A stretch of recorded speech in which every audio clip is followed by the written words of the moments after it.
can't stop. You can try, but I won't stop, won't stop. Match week 12 takes us out west. The Wasatch Front and a rematch between Portland Timbers2 and Real Monarchs in Harriman, Utah. A rematch from match week 2. Welcome inside Zion Bank Stadium along with our Season Pass team. I'm Jake Griffith. A pleasure to have you alongside us. Real Monarchs come into this contest a bit frustrated with their recent performances. You talk to people around this coaching staff, they say, we are playing teams off the park, but just struggling to get that final result, seeking their first outright win since April 10th. They'll go against a Timbers2 squad who has started to put things together. 2 wins in their last 3, but nursing their wounds coming in off a 6-3 defeat at the hands of fellow Western Conference foe, St. Louis City 2. The starting 11 now, first for head coach Mark Lowry and Real Monarchs, a 4-2-3-1 formation. Changes all around this 11, 5 to be exact. Most notably, no Aiden Hazarkani, their leading goal scorer, has 5 goal contributions this season, created 11 chances. Instead, they'll look to the rookie out of Missouri State, Jesus Barea, 36, the lone striker in this 4-2-3-1 formation. Barea could produce instant offense at the collegiate level, 15 goals a season ago en route to a Conference Player of the Year honor. For Serge Dankota and Portland Timbers2, a 4-3-3 formation, just 2 changes across this 11. Notably, Mateo Bunbury goes to the bench, but the formidable duo of Kyle Linares and Gage Guerra both start up front again in this 3-striker approach. That duo this season, 9 goals, 6 assists combined, including a brace for Gage Guerra in the 6-3 loss against St. Louis City 2. All set to go inside Zion Bank Stadium for this Western Conference rematch from earlier this season. Real Monarchs, they feel like that they have been the better team throughout much of their recent fixtures, just struggling to put goals in the back of the net. John Rush, our center referee, he sounds the whistle, and we are off and going in match week 12 of MLS Next Pro play.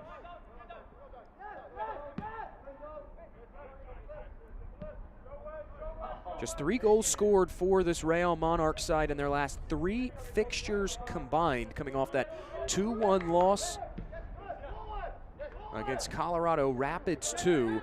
Real Monarchs in the blue, Portland Timbers in the white with the green shorts. John Rush, our center referee, calling the whistles this evening. Some troubles at the back here early on for Portland Timbers 2, trying to clear the danger away. This Real Monarchs side has had moderate success on the counterattack this season. 2 counter goals for, and now they're on the counter now. Out wide. What a recovery by Oendo.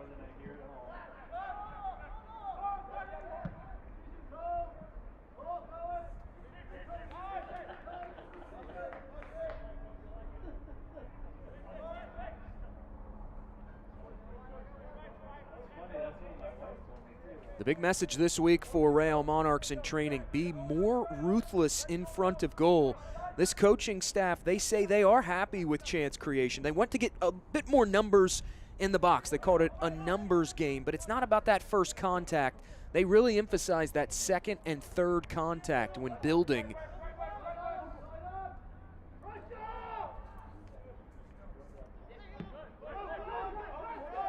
Now here they are on it again. Helped along, it's Barea. Barea on his right. Has plenty of options. This is Wolf from distance. Takes a hop toward Lucas Burns, who makes his first save of the evening. 41st of the season for Burns, who gets his 10th start, 11th appearance.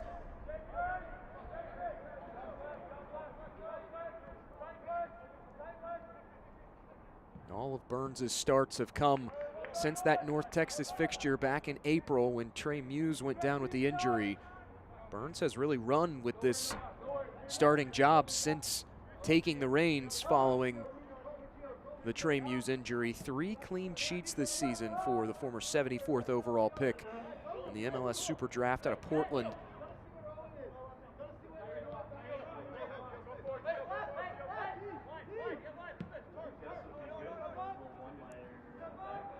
Rolled ahead, here's Anderson. has options out wide. It's Masalis. Masalis whips this back post.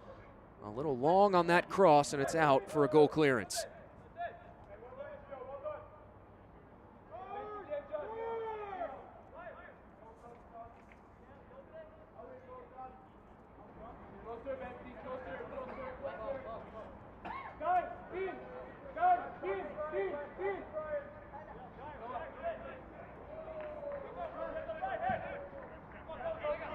Cleared forward by Timbers2 as they try to break out from their own end of things. Have not had much success early on doing that. And Real Monarchs back in possession now. This is a Real Monarchs side that values possession. It's an extreme paramount of importance for Real Monarchs. 5th in the league in average possession this season, as this is steered back to Max Kirk-Vliet, getting his 8th start in net for Real Monarchs this season. The former Yukon Husky, drafted 21st overall in this most recent Super Draft. Had 3 saves back in the first matchup between Real Monarchs and Timbers2 earlier this year. It was an early start for Real Monarchs in that contest. Scored in the 9th minute.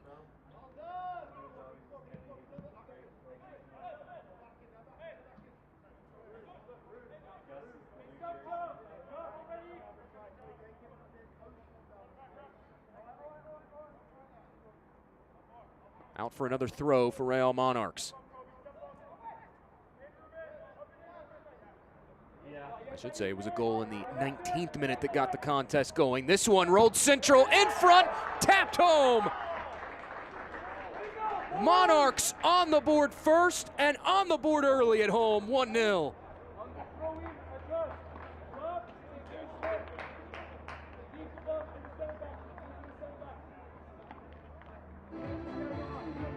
Coming off a counter-attacking opportunity for Real Monarchs. Able to win it back over on that far channel and just rolled in front all alone and tapped home in goal.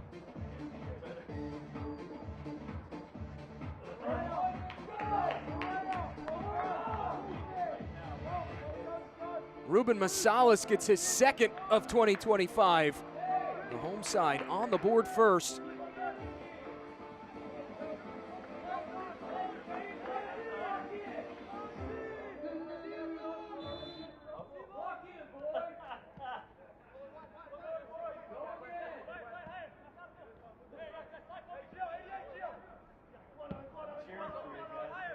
The 4th straight match, Real Monarchs tallying a first half goal. Ruben Masalis gets the home side on the board, and John Rush will sound the whistle for the first time. A free kick awarded to Portland Timbers2, who come off that aforementioned loss at the hands of St. Louis City 2. Prior to that, though, had put together back-to-back victories against Vancouver Whitecaps and a clinical 3-0 win at home against LAFC 2. Worked out wide, nudged away from Portland Timbers 2, and that goes out for a throw.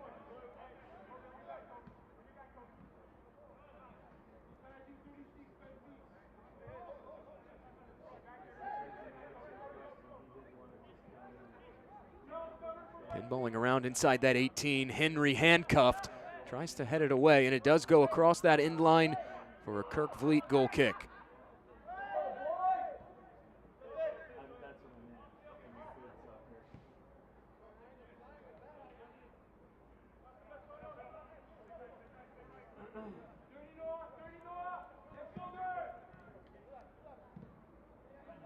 Trying to clear the lines now as Real Monarchs. A quick burst off this restart from Portland Timbers 2.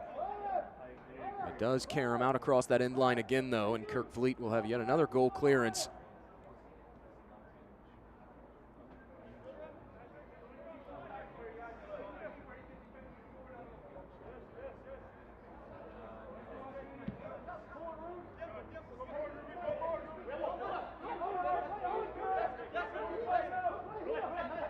Some space to move here for Masalis, the goal scorer. Promptly given back up, though, in the midfield by Real Monarchs. that midfield space, an area of importance for Portland Timbers 2 and head coach Serge Dincoda. A top 10 team in possession, one in that middle third of the pitch as it goes out for a Timbers 2 throw in.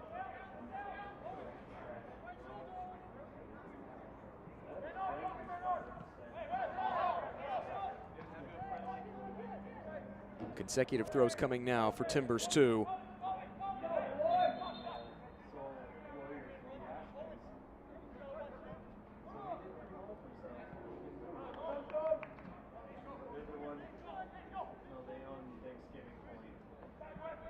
A long throw forward, looking for Guerra out wide. Tuck this back around to Linares.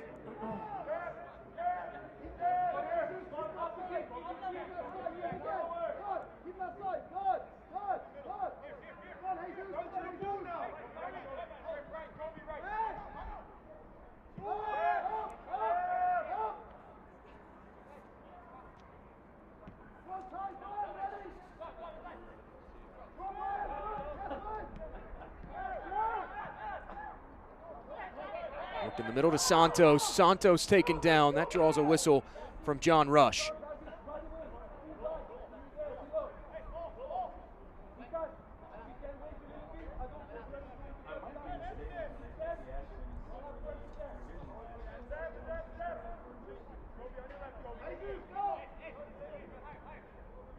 Timbers 2 will build things out of the back. They do like to build from the back. A few matches ago, Serge Dincoda had said he felt like his team really started to turn a corner in that win against Vancouver Whitecaps too, in terms of quality in possession out of the back.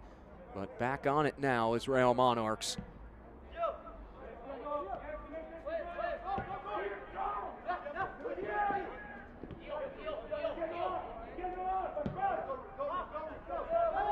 Long pass lifted ahead in the vicinity of Barea. Some stout defending out wide. Sawyer Jura able to steer that back to Lucas Burns. Now Jura with it again. Pressing for a turnover, and they get it. Real Monarchs back on it. One back by Masalas.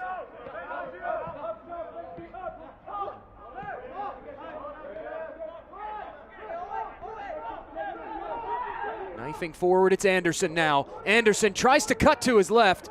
Danger not averted yet.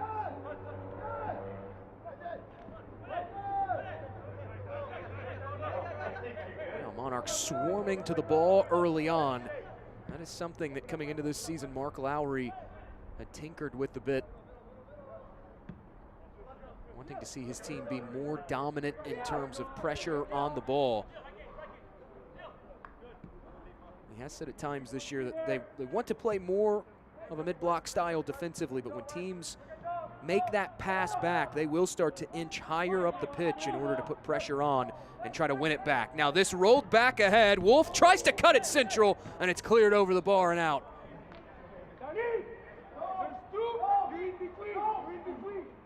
A corner conceded, but again, another promising buildup for Real Monarchs, having success generating attacks down that right-hand side. Masalas will make the long trot over to that far flag.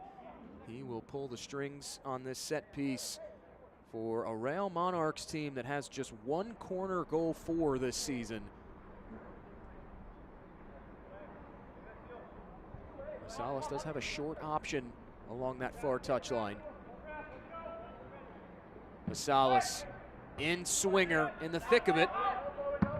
Off the volley, blocked away, and thumped further clear by Nunez.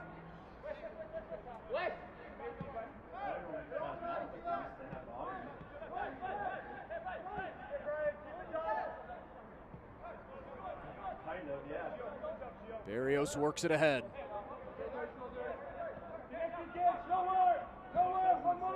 Wolf looking for the give and go, back to Wolf. Attacking in waves right now is Real Monarchs.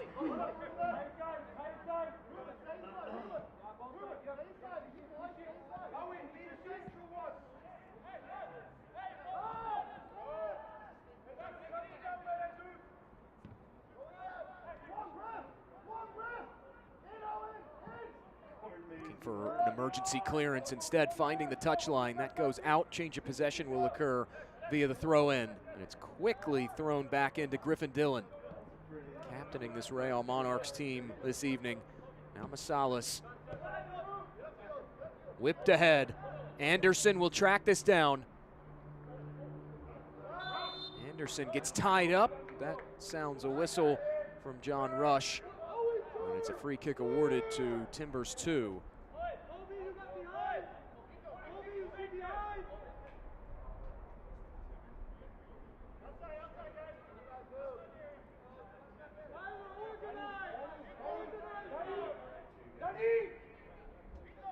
All season long, Serge Tenkoda has challenged his Timbers2 side. Maintain a good preventative structure in order to dissuade teams from getting out on the counter. Right now, not able to do that. Is back on it again as Real Monarchs. Lifted in the area. No one on the receiving end.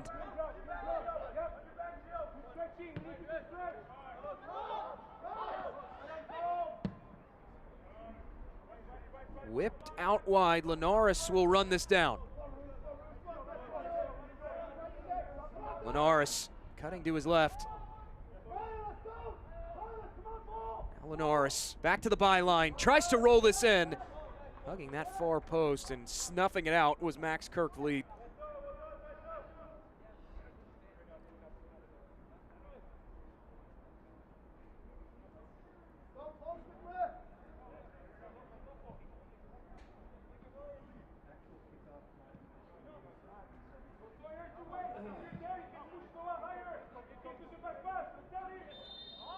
John Rush blows the whistle once more. This will be a free kick awarded to Timbers2. They've had great success off free kicks this season. 3 free kick goals scored so far, including one that netted Alex Moreno the goal of the match week back in match week 2 against this very same Real Monarchs side.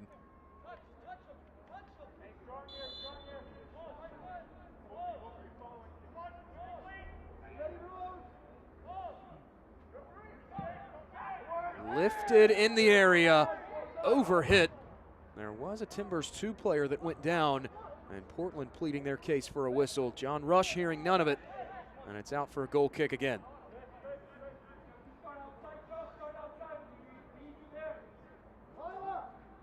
Portland Timbers2 had a bit of a rough stretch at the beginning of the season, and Serge Tenkoda was a firm believer all season long that his team would find a way to turn it around. Did not notch their first win of the season until several matches deep into it, the end of April when they took down Ventura County FC, April 23rd.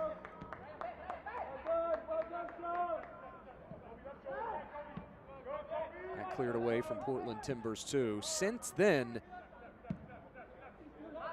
they've picked up 4 wins in their last 6 contests. A long throw out here from Kirkvliet ahead to Masalas. Tenkoda had said some teams, when you struggle, you throw the whole playbook away. We will not do that. Now playing, though, from behind a goal. It's been such a bright start for Mark Lowry and this Real Monarchs side, really playing the style that they want to play. They've been good on the counter. They've been good at controlling possession and pace. As this whipped out wide, Masalas lays it off inside. Anderson rolls it central. It's 2-0 Real Monarchs.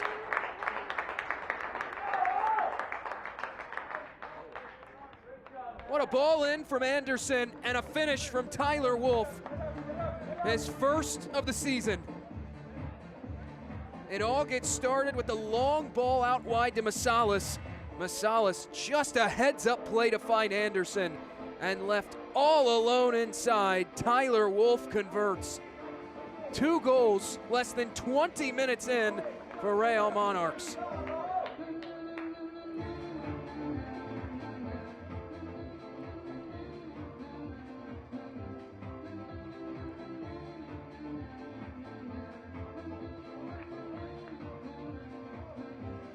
Much like the first meeting between these two teams back in match week 2, it's 2 first-half goals for Real Monarchs. 2-0 at the restart.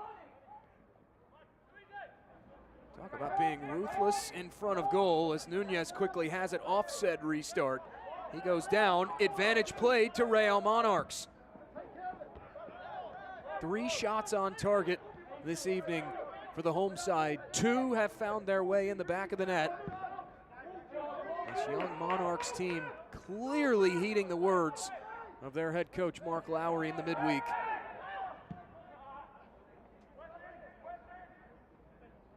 Rolled ahead, Linares will run this down, or try to, and just runs out of room on that far touchline.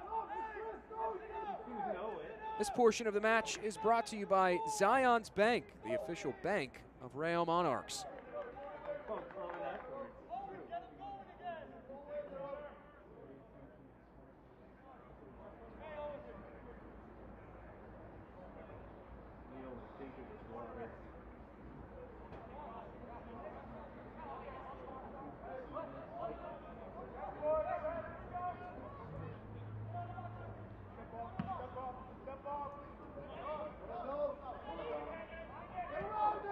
Back by Timbers2 now. Counter pressing is Portland.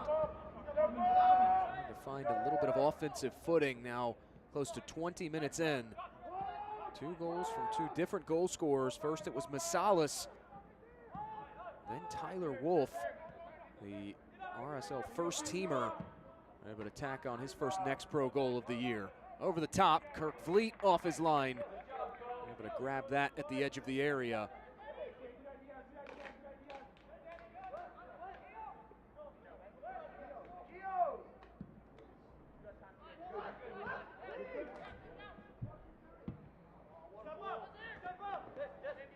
Pass ahead, it's Masalas again. Masalas had the pass that set up the second goal. He has been a real catalyst offensively this evening.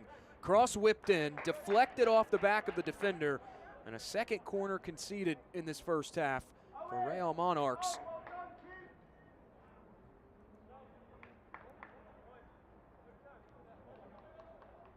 Tyler Wolf, the midfielder, getting his first Next Pro goal of the season. That's an area that this Monarchs coaching staff coming into this match had said they wanted to try to see more of getting their midfielders involved, specifically trying to get their 6s and their 10s down in those penalty spots, predominantly when attacking down that right side. They have had success attacking down the right this evening, including the attack that just generated this set piece.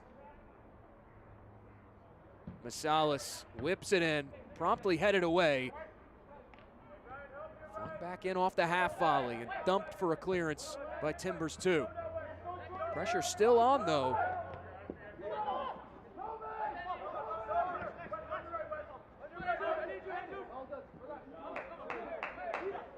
Correa able to win it back. It has been all Real Monarchs so far in this first half. 4 shots, 3 on target. They do have a slight advantage in those possession numbers as well, nearing 52%.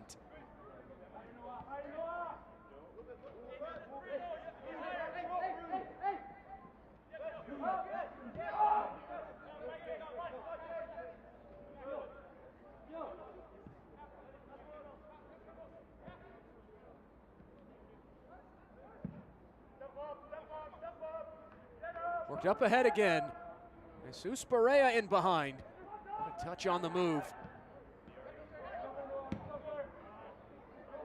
Anderson, that pass just out of the reach, and it's cleared all the way back down by Timbers2.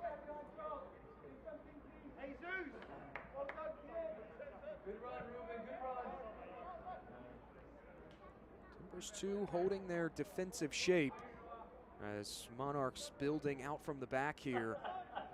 They do like to antagonize and invite that press to Real Monarchs, trying to get vertical quickly, find spaces in that defense. That's an area that Portland Timbers2 has to be very careful in terms of how often they throw numbers forward. They do like to be a high-pressing team. As we see numbers thrown forward here. It's about striking that right balance if you're Portland Timbers2, not wanting to leave gaps in behind. Monarchs already have had success in finding some of those gaps in behind defensively of Timbers2.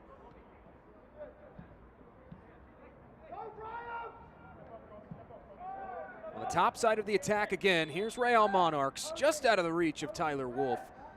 And the flag will come up to boot.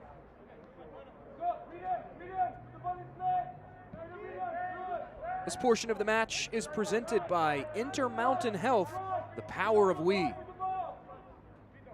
Is it the flaming hot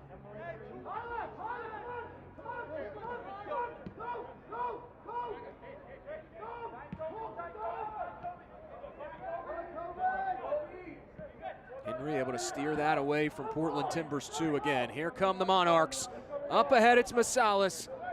Cuts to his right inside, bouncing around. Headed down and back on.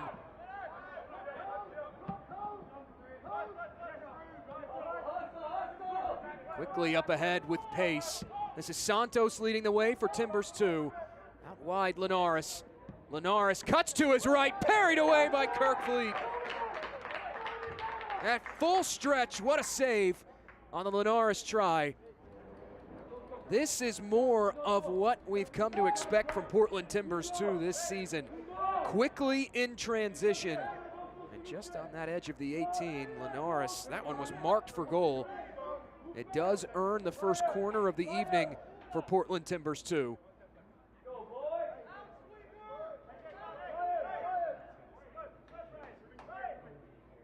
Linares will trigger this in. Opts to play it short. Back to Linares. Linares cross blocked out. Second corner won by Timbers 2.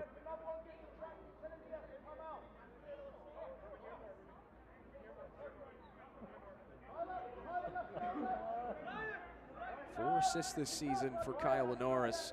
One of the best chance creators on this team with 7 big scoring chances created. Linares whips this back post. There is a whistle that will wash out the opportunity for Portland and give a free kick to Max Kirkfleet. I think you can make a pretty good living out of that.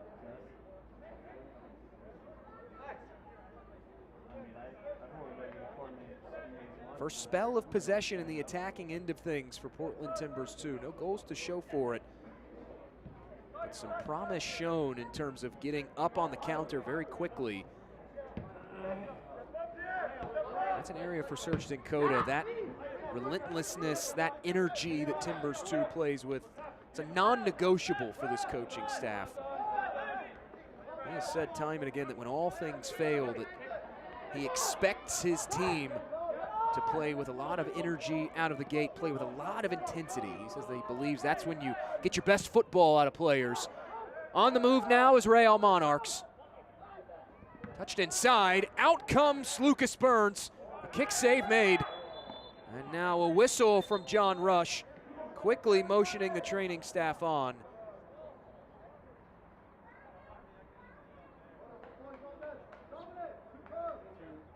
Real Monarchs getting up on a counter very quickly, much like what we saw from Timbers 2 just minutes ago, but right there in the middle of your screen, a hard collision on an aerial duel.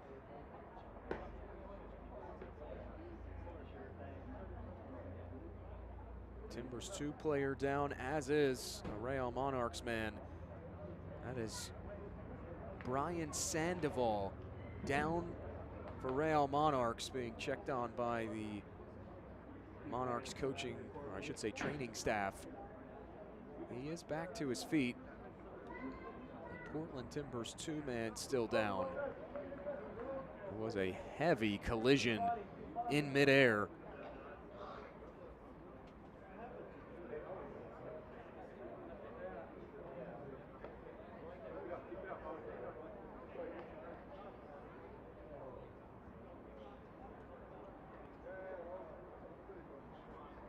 Timbers 2 player still down inside that 18, does have a towel draped over his face as the training staff continuing to work on him.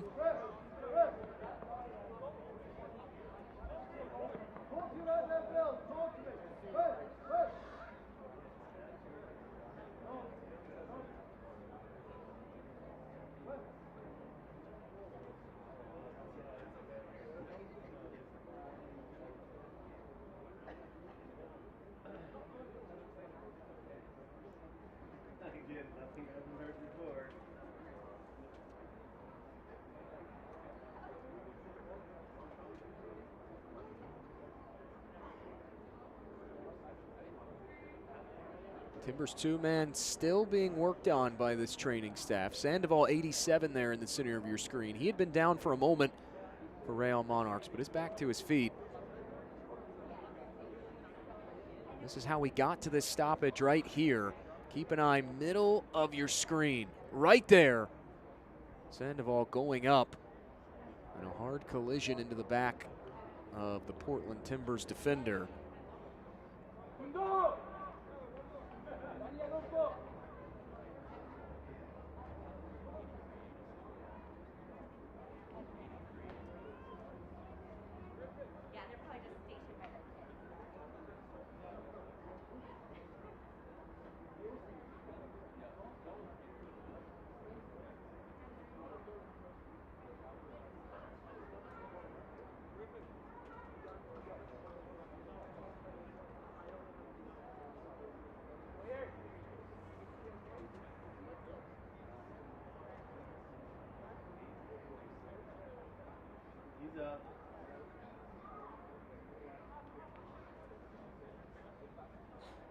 Ian Smith back to his feet for Portland Timbers 2.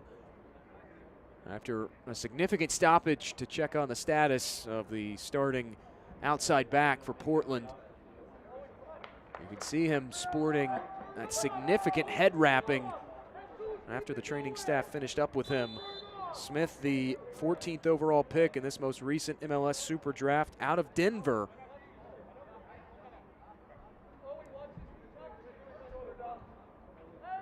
Despite the collision, the 21-year-old will stay in the contest. No injury substitution made by Timbers 2. Lucas Burns touches up. Play back underway, and Smith will whip this one forward.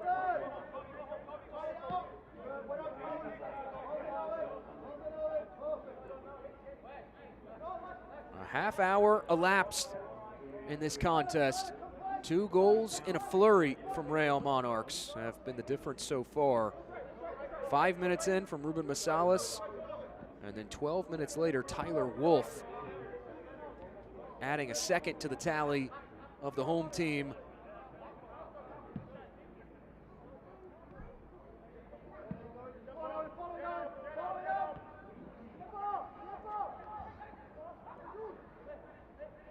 Barea back with it.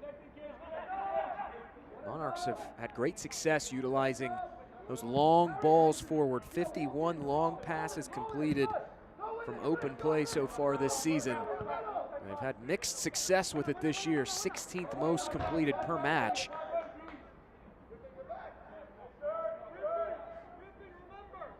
Monarchs coaching staff, though, they have not been shy about how they want to use crosses more effectively this season in order to open things up. Some pressure here applied at the back. Burns just able to get it away on an emergency clearance. Oendo up the far touchline to Smith. The way this Real Monarchs shape has held firm so far in this first half, impressive. It's caused significant issues in this defensive third for Portland Timbers 2. Nunez taken down. Quick whistle from John Rush.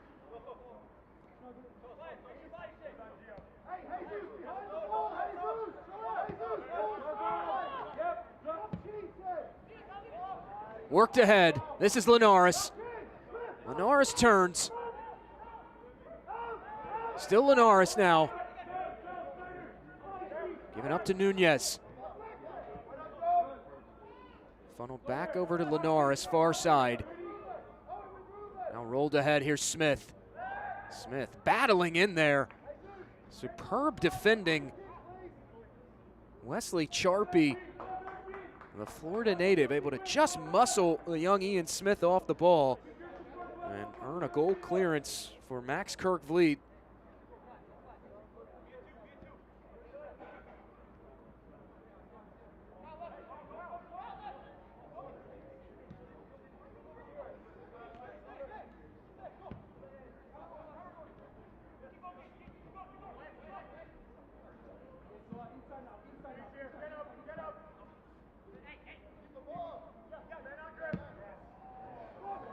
Whipped ahead, here's Masalis. Had some space to move. That window quickly closed off. Now he gets it back from Anderson. Cuts it into the middle. Here's Barea. Laid back off Barea. Wolf to Barea. A save made by Lucas Burns.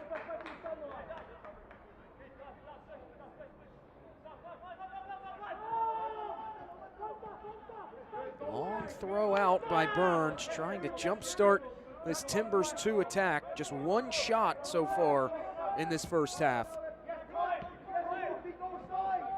It's not just the possession numbers for Real Monarchs that have put a hamper on the Timbers offense, but it's the fact that defensively they've been able to keep their shape, and they are utilizing these switching passes from side to side to keep Timbers 2 back on their heels defensively. There just haven't been many opportunities going ahead so far in this first half for Serge Dakota's bunch.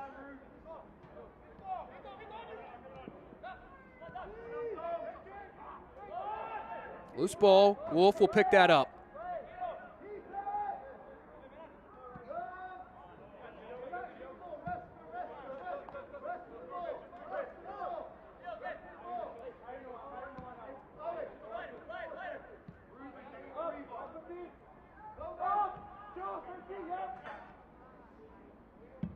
Monarchs waiting for something to open up. Now they go forward. Off the head of Masalis and out. Despite that, Mark Lowry's bunch has had good success in this first half using those long passes, and that's an area that he earlier this season had mentioned he wanted to see them markedly improve in as the season had continued on. He said if we can only use short passes, we become one-dimensional. If we can use these long balls to open things up, creates a new look offensively, and now here they are again. Wolf will lay it off. Man taken down, and this will be a whistle and a free kick awarded. A yellow card to boot as well. Keep an eye on it again. Right there, center of your screen, edge of that area.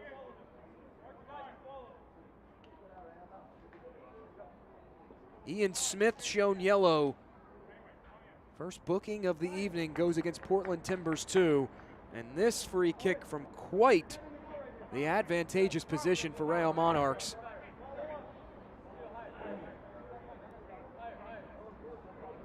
They have had a penchant for scoring from outside the 18. No free kick goals, but 2 goals scored outside the 18 in the run of play this year. Barea, the offering, sails it wide.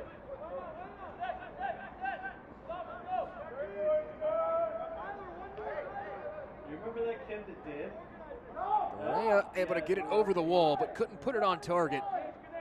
A true test of Lucas Burns.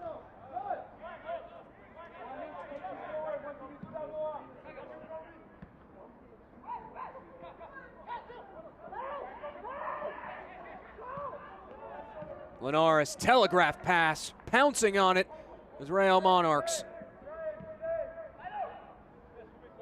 Barrios leading the charge.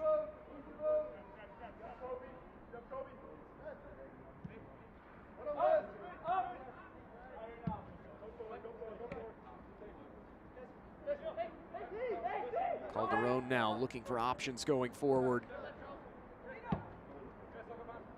Back out wide. This is Masalis again. Scored the opening goal in the 5th minute, did Ruben Masalis.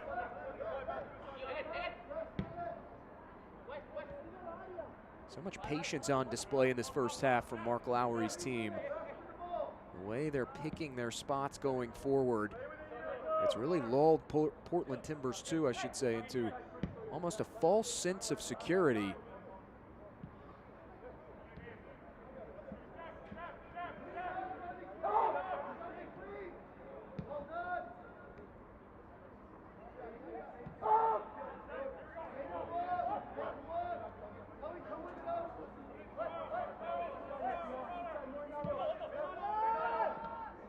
Here's Anderson. Shakes free of one challenge, advantage played. Up ahead, Masalis. Masalis gives this up to Dylan.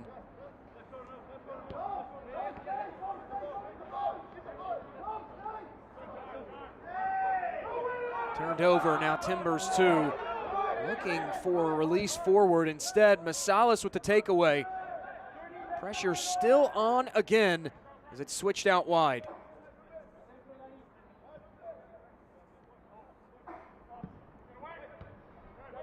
Olindo heads it away from danger.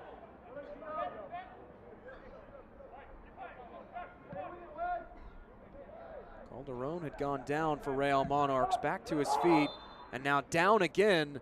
There in the center of your screen, John Rush will sound the whistle for another stoppage. Gio Calderon quickly laboring. Now goes back down again.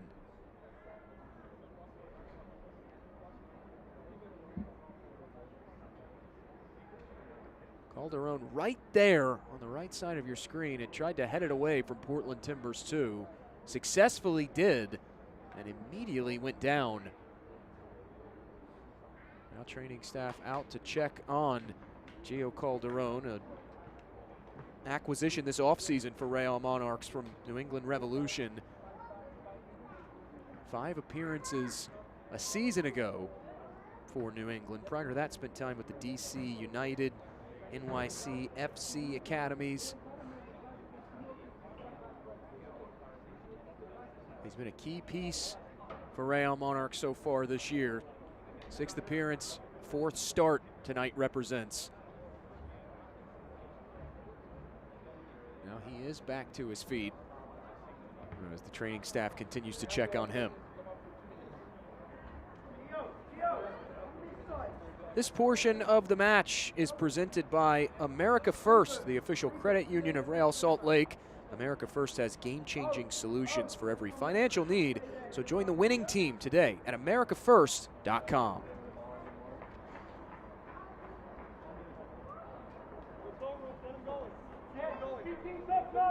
Calderon will walk off the pitch under his own power, flanked by the Real Monarchs training staff. It is a welcome sign if you're Mark Lowry and Real Monarchs. As Calderon there at the bottom corner of your screen looks set to rejoin his team at the first available opportunity.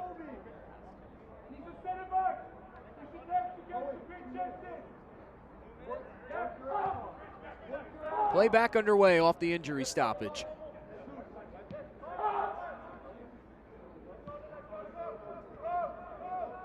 Advantage in shots has grown for Real Monarchs, 7-1 in this first half that has been largely dominated by the Claret and Cobalt.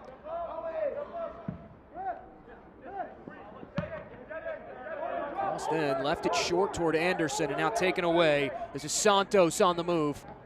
Trying to spring Timbers2 forward. His pass cut out.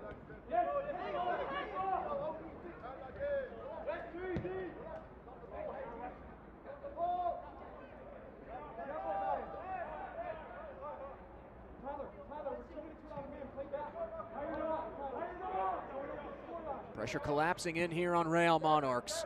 Just looking for a clearance away. Lindo able to poke it away.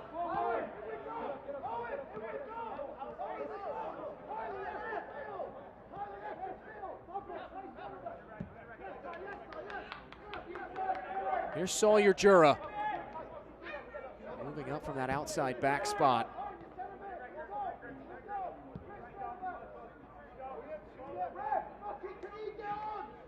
Smith back inside Enriquez. He'll lay it back off for Ian Smith, the former Denver Pioneer.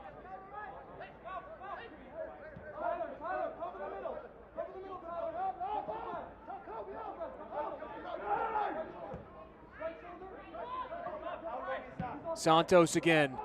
That pass out of the reach of Gage Guerra. Comes to rest at the feet of Max Kirkfleet.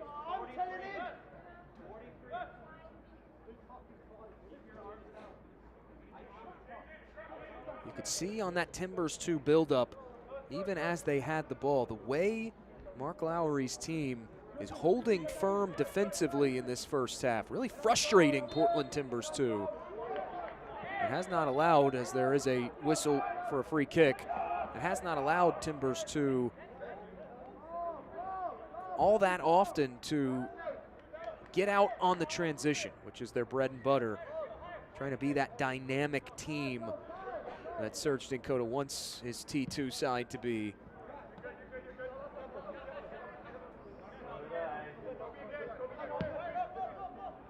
Calderon back on the pitch for Real Monarchs. The injured man had gone down minutes ago. Switching pass ahead, it's Masalis. Masalis fights off one challenge. His cross blocked out. Does take a carom at the last second off of Masalis. A goal kick, not a corner.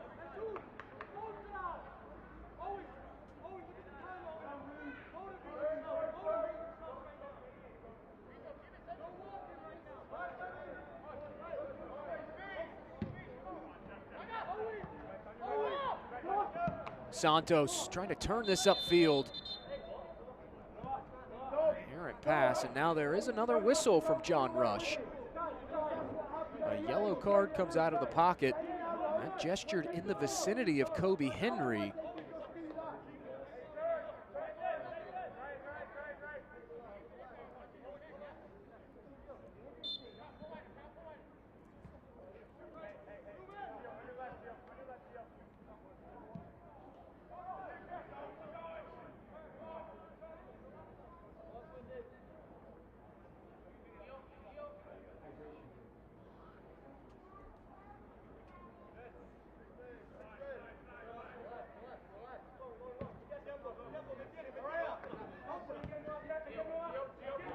Officially 4 minutes of added time at the end of this first 45 minutes. The scoring opened early, courtesy of Ruben Masalis, and Real Monarchs doubled their advantage 12 minutes later, and now here they are on the attack again. Laid off Anderson. Anderson trying to muscle his way in. Knocked away, out across the end line, another corner. The third of the first half for the Monarchs.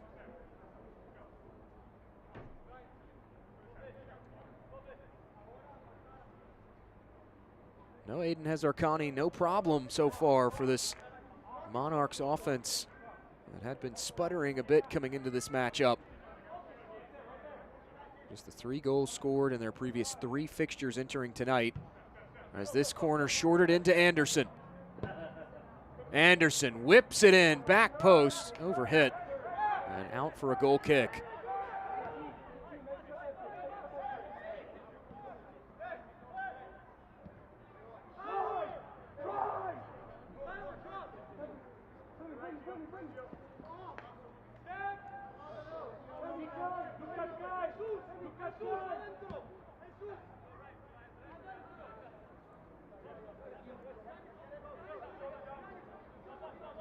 Here's Olindo, acquired back in April of this year from Wellington United. Now Olindo going forward with it again is Timbers2. Santos, space to move in the midfield.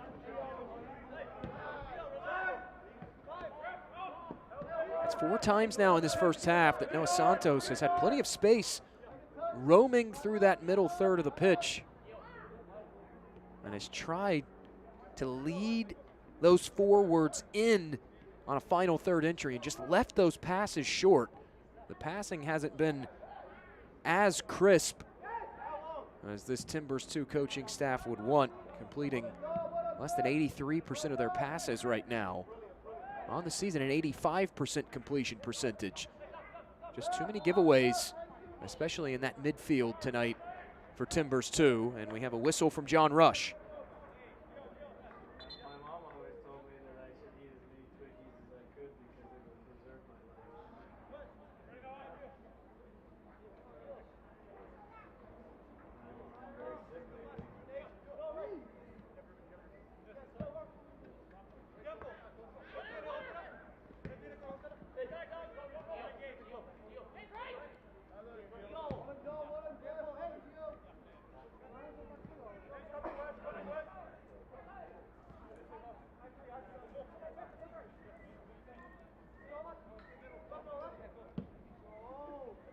Henry works this one forward. No one on the receiving end of it. So far in this contest, we've seen Ruben Masalis down that near touchline able to receive those balls. Masalis, though, just not in a position to receive it.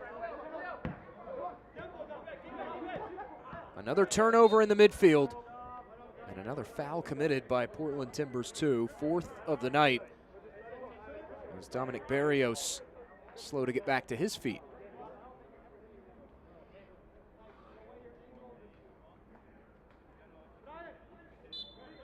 Barrios now does get back to his feet. A little assist there from John Rush. And play back underway.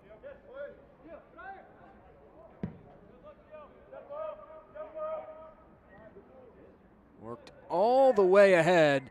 Whipped in, looking for Wolf. Wolf pulls it down. Now Wolf lays it back off inside at the byline, centered, headed toward goal. What a save by Burns. Masalis had a chance to make it 2 in the first half and a 3-0 lead denied by Lucas Burns, and the halftime whistle sounds from John Rush. A comprehensive 45 minutes of play in the books for Mark Lowry and Real Monarchs at home. 2-0 lead through 45 minutes of play as our score at the half between Real Monarchs and Timbers 2. We'll be right back with a full halftime show after our first break. If I got it, then I bought it. Take a bite, cause I want it. And I know I got the taste for the cake. And I take what I make and I flaunt it, flaunt it. Got diamonds on my necklace. I live how I like. So looks is getting reckless. I'm feeling myself and you can't break my vibe. I'm feeling myself and you can't break my vibe. You can't break my vibe. You can't break my vibe. Action.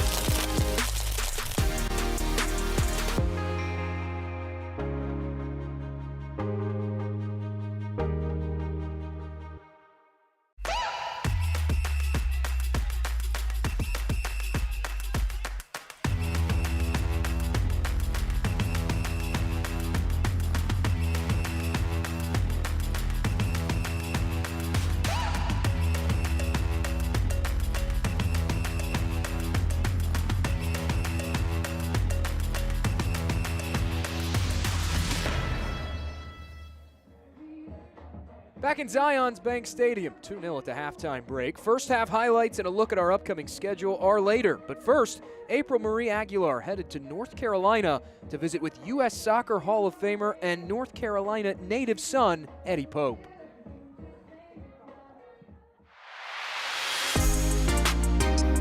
Thank you for joining me. I'm April Marie Aguilar here in High Point, North Carolina at the brand new state-of-the-art facility, the Go Forth Elite Performance Center with Carolina Core FC.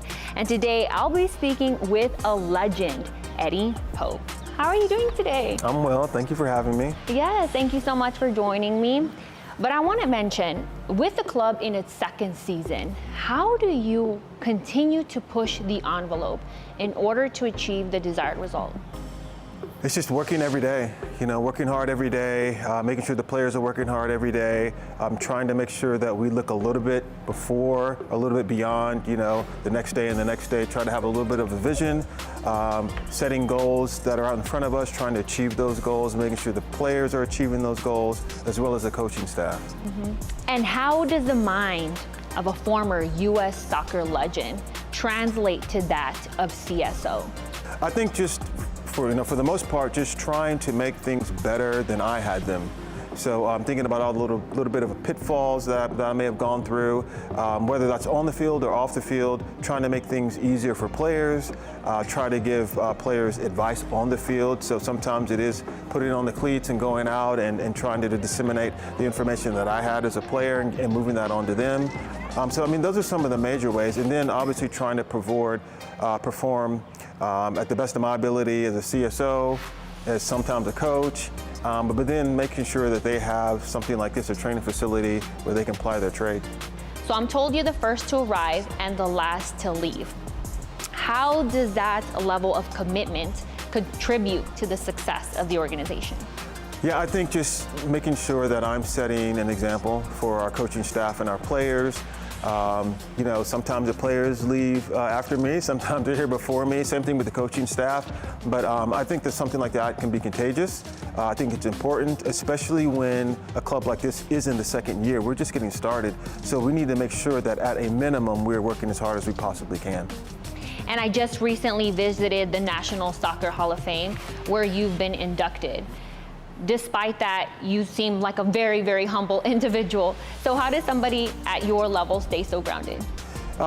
For me, I think it's the game humbles you at all times. So the second that a player or anyone becomes a little bit haughty, the game will humble you. On the field sometimes, off the field sometimes, as a CSO, as a coach, where you might lose a game that you should have won.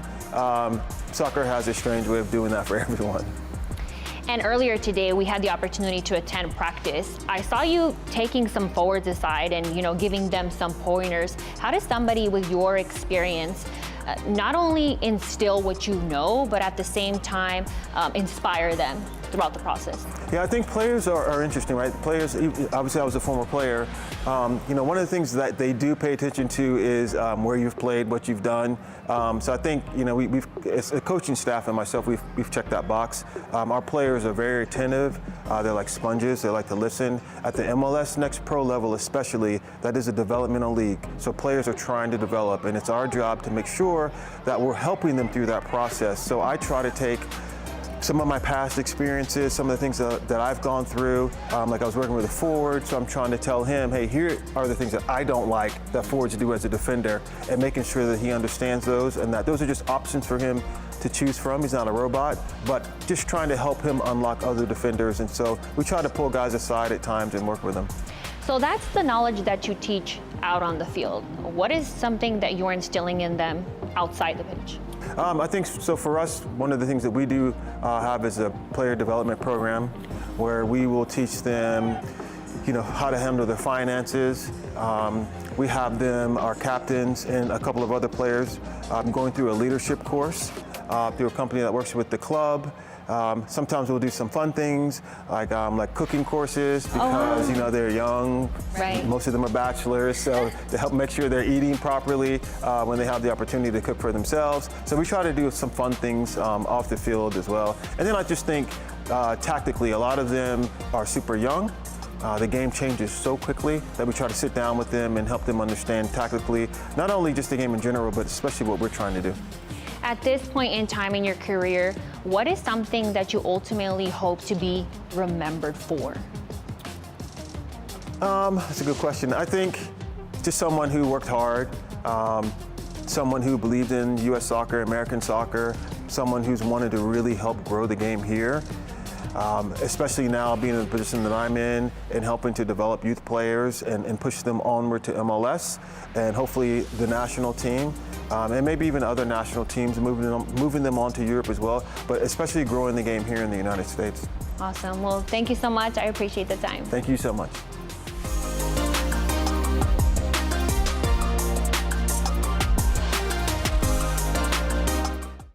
Action.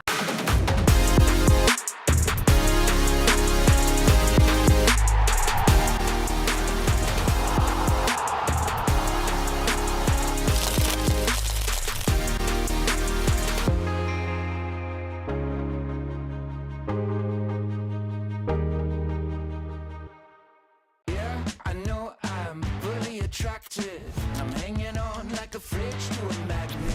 It's a jigsaw with all the right pieces. You and me, we go good together.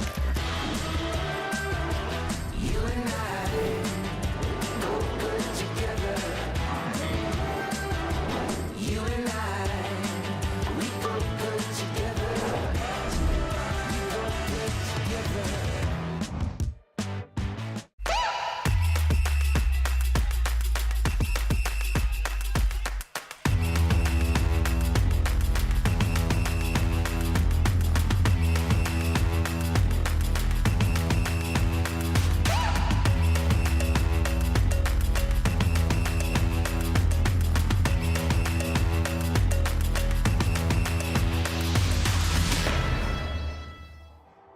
Welcome back to Utah. Real Monarchs leads at 2-0 at the halftime break.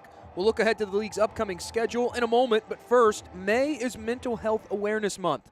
So Real Salt Lake star Diego Luna shared a bit of his journey this season and what he has implemented to stay mentally strong. Come on, Diego. Have a good game tonight.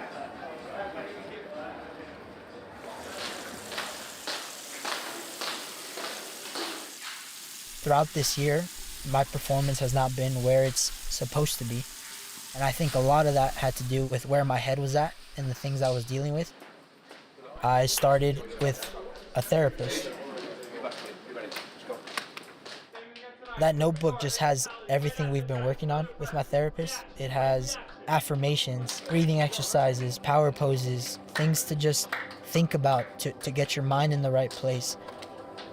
From there, it's just been good. Like, I've just felt better. I've been able to just be myself, enjoy the game more, and I think that notebook is going to continue to help me.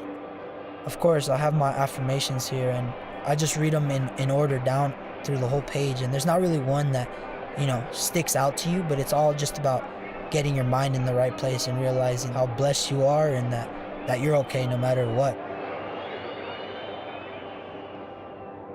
I have what it takes to create the life I want. I am successful. I am talented. Money flows well in my life.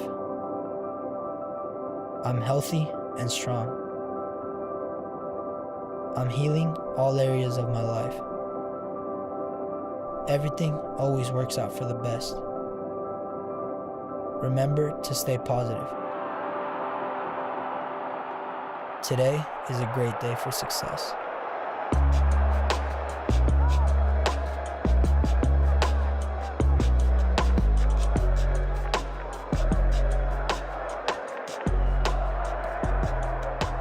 If I got it, then I bought it. Take a bite, 'cause I want it. And I know I got the taste for the cake. And I take what I make and I flaunt it, flaunt it. Got diamonds on my necklace. I live how I like. So looks is getting reckless. I'm feeling myself and you can't break my vibe. I'm feeling myself and you can't break my vibe. You can't break my vibe. You can't break my vibe.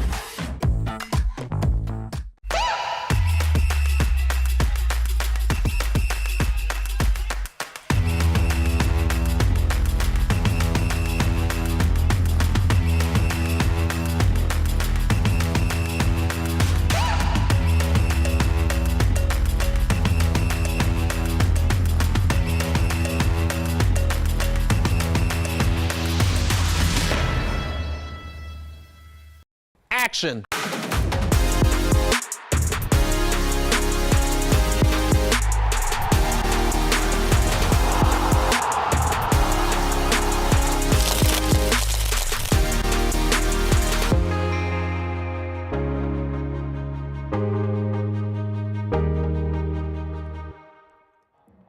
It's halftime in Utah. Real Monarchs jumping out to a 2-0 lead through 45 minutes of play between Monarchs and Timbers2. Let's get you caught up on how we reached this point with our halftime highlights. It all got started early on thanks to Real Monarchs. They've had great success attacking down that right channel. This one worked inside, back into Masalas, who taps it home in front unmarked for his second goal of 2025. The 1-0 lead would be short-lived simply because Real Monarchs would find a second goal. Owen Anderson racing down the left-hand side that time, cuts it in. Tyler Wolf deposits it home. A tidy finish for Wolf, his first Next Pro goal of 2025. That made it 2-0. Portland Timbers 2 would try their hand from distance. Linares, a leaping save made by Max Kirk-Vliet, his lone save of the first half, just because there were not many options going forward. If you're Portland Timbers 2, one shot through 45 minutes of play, and then a save made by Lucas Burns that ultimately resulted in an injury stoppage. That would end the first half 2-0 as we take a look at our upcoming schedule around the league. Into match week 12 now, and there are plenty of great contests to go around, including on Friday night, 8:30 p.m. Eastern, a Texas-sized derby between Austin FC 2 and Houston Dynamo 2. Then Saturday, Minnesota United 2, a good start, 4 wins in their first 5 matches. They'll take on Tacoma Defiance. And league-leading goal scorer Yu Sukanome, NYCFC 2, New England Revolution 2 at 4 p.m. Eastern time that same day. A good East Coast clash. And then Sunday, look at all those contests on Sunday. Orlando City B, Chattanooga FC, the Eastern Conference table leaders. Real Monarchs, they'll have a rematch with Ventura County FC, trying to avenge a loss they suffered earlier this year. And then Chicago Fire 2, Columbus Crew 2 will match up as well on Saturday.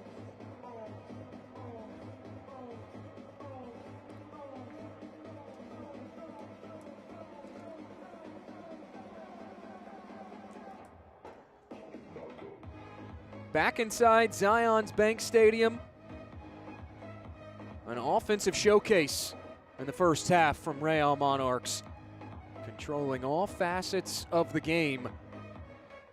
As much love as the offense has gotten for Monarchs in this contest, it really has started on the defensive side for Mark Lowry's bunch. The way they have been able to have good preventative shape and keep Portland Timbers 2 from getting out on their signature counter-attacking opportunities has unlocked this contest in favor of the home side.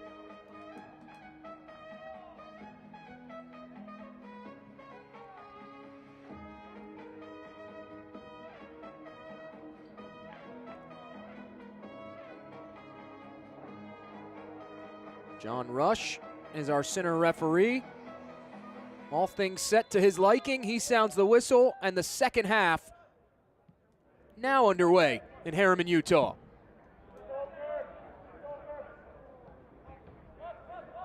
Two changes made at the halftime break for Portland Timbers 2. Rayo Rivaldo comes in, as does Mateo Bunbury inside Zions Bank Stadium, along with our Season Pass team. Jake Griffith, glad to have you with us this evening.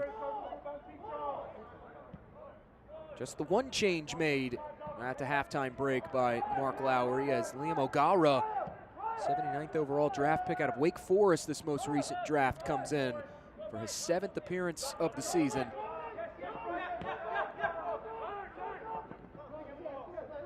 An offensive-minded change bringing Mateo Bunbury in, as Linares can't hold on to it. It's out for a throw-in for Timbers 2, but an offensive-minded change if you're Serge Tinkoda. Taking Noah Santos out, bringing Mateo Bunbury in. 11 chances created this season for Mateo Bunbury.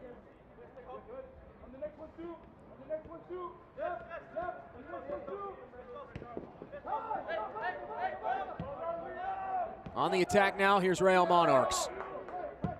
Out of the reach of Anderson. Wolf will whip it forward. Masalas has it out wide. Now rolls it back inside. Anderson, touch toward goal, deflected out a corner one.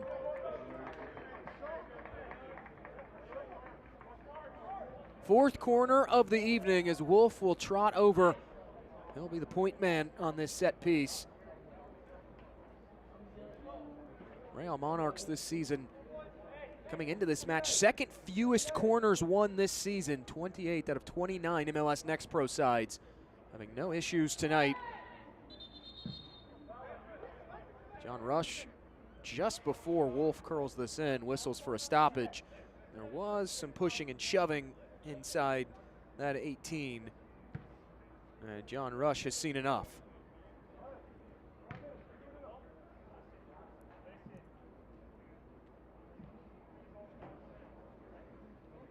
Rush motions Wesley Charpie over, and Mateo Bunbury having a word with both of them. It's still Wolf at that far flag. Opts to short it in on this fourth set piece of the night. Laid back off inside, looking for the cross, pinballing around.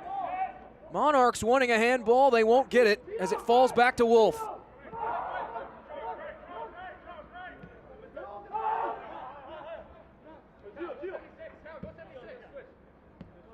We saw this trend from Real Monarchs in the first half, that when they do not have options or when they want to reset things, they are not shy about trying to build things out of the back. Trying to invite in this pressure once more from Portland Timbers 2.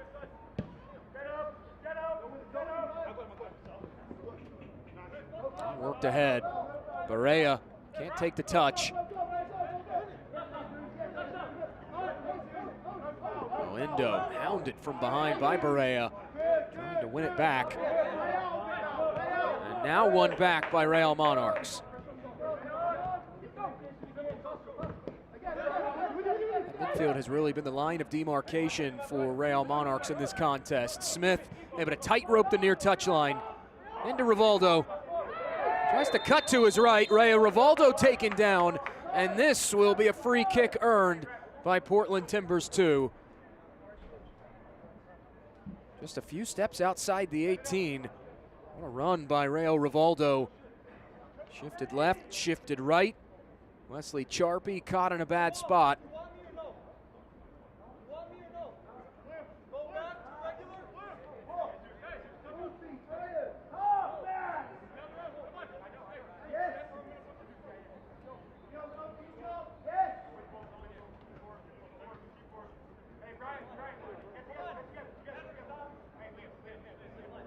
Malcolm Johnston having a chat with Kyle Linares on who will take this set piece. 3 free kick goals scored this season for Timbers 2, including the Alex Moreno one match week 2. Linares off the quick touch, boots it high and out.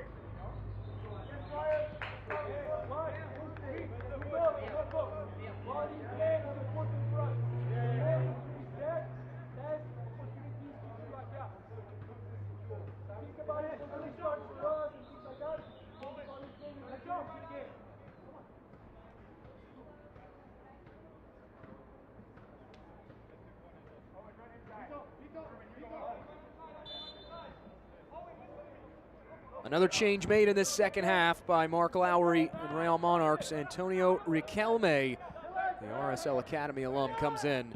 Just his 4th appearance of the season. As play back underway. Wolf looking to switch this out wide. What a ball. Masalas tried to play it laterally across that top of the area into Anderson.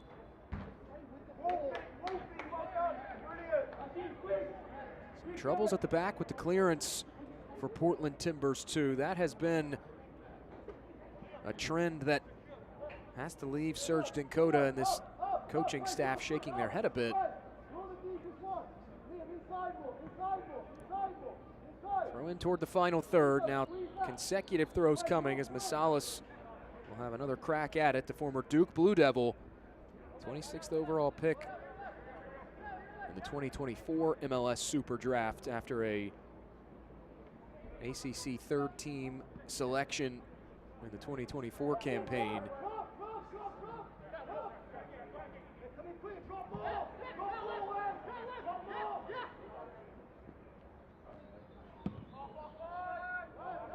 Kirk Vliet tries to distribute out wide. Errant distribution at that, and it's out for a throw in for Portland Timbers 2.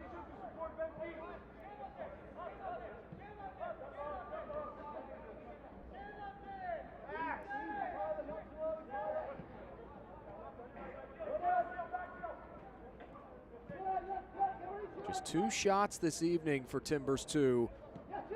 One of those going on target. Smith can't corral that ball in. The chance creation has been an area that, as the season has gone on, Serge Dinkota has wanted to see his team improve a bit upon, but has generally been pleased with the way that they have created chances. 4th in the league in shots on target per 90 minutes this season, as Bunbury trying to spring Portland Timbers 2 free. Rivaldo flings it ahead. This is Johnston. Johnston at the byline, wants the cross, has it blocked out, and a corner 1. Quickly taken, they short it in. Lifted into a crowd, hacked away. It falls back to Smith. Now Smith sails this to the back post. Read well by Kirk Vliet. Now we have another whistle Ian Smith will trot over to the Timbers2 technical area. And my goodness, that is a lot of blood spilling down the forehead of even Ian Smith. Had that heavy collision back in the first half with Brian Sandoval that had left Smith busted open. Throughout the duration of that first half, it sported an entire full head wrapping. As this up ahead, Wolf in behind, trying to chip the keeper. Oh, he does. Tyler Wolf a brace. It's 3-0.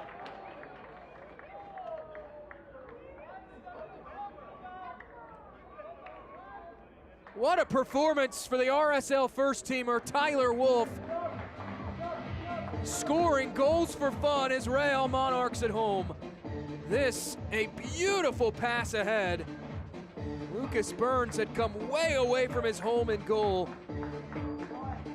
Left 1v keeper, and Tyler Wolf able to take advantage.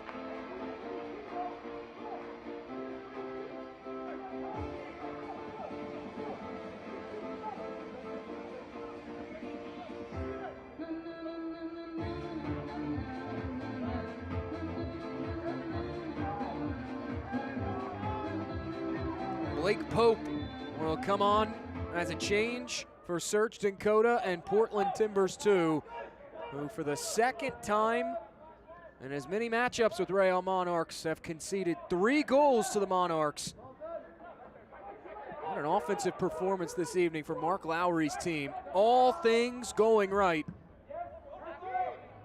Now worked up ahead, just out of the reach of Linares. Kirk Fleet at the last minute able to flick it away from Kyle Linares. That is such a heads-up play from the rookie out of UConn.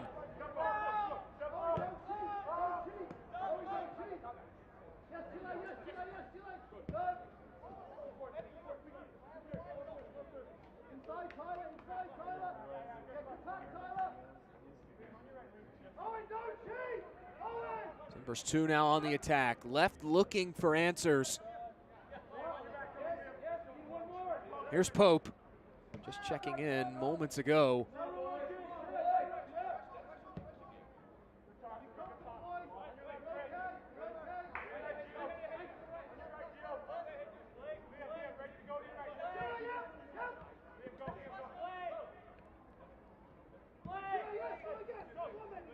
Portland Timbers 2 had given up just 1 goal across 3 fixtures combined coming into that St. Louis City 2 matchup last weekend, but now 9 goals conceded combined in less than 180 minutes full of play as it's headed over to Berea.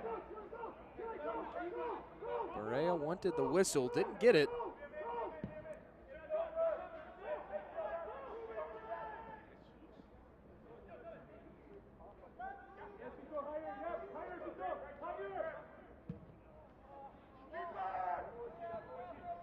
Ahead. Linares not in a place to control that, and Kirk Vliet and Real Monarchs will take over possession.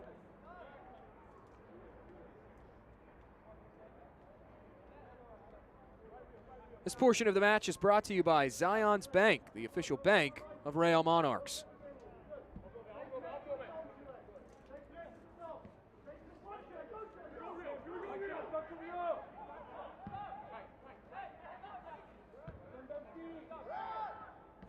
This Real Monarchs side coming into this contest had identified those wide areas that if they could take advantage of spaces in the wide areas, they would have great success. Card will come out of the pocket and a free kick awarded to Real Monarchs.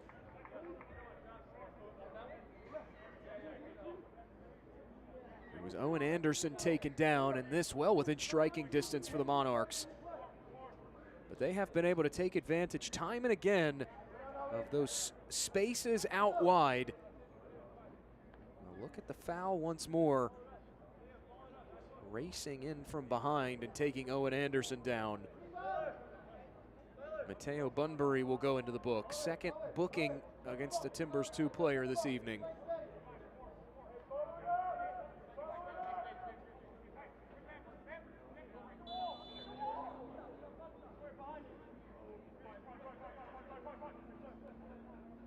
Barrios curls this toward goal.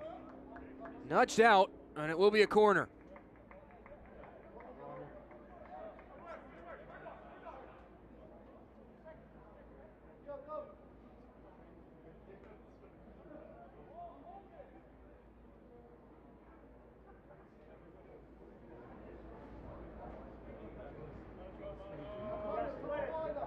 Fifth corner of the night for Real Monarchs. This one hung high, swung in near post, and John Rush saw a foul inside the 18 and whistles for a stoppage. Mark Lowry none too pleased with that whistle. Just at the bottom of the screen, you could catch his reaction.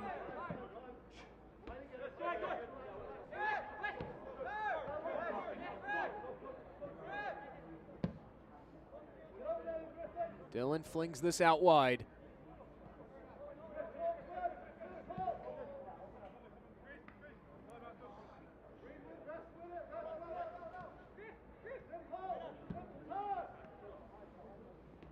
Now worked up ahead. Here's Riquelme. Wolf in the wide space, crosses it in. Promptly deflected away from goal. Now another whistle. Went clattering down to the turf. And that will end the opportunity for Real Monarchs, who have had plenty of opportunities this evening. 10 shots, 7 on target. The disparity in possession numbers continuing to grow. Up to nearly 55% possession this evening for Mark Lowry's team. This has been a clinical performance for the Claret and Cobalt, although that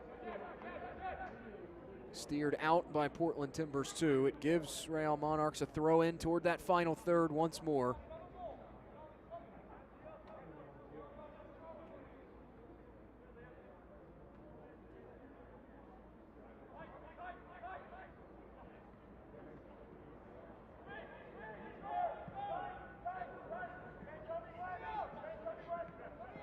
Monarchs assistant coach Jamal Campbell-Rice said in the midweek, as Pope making a go at that on a challenge.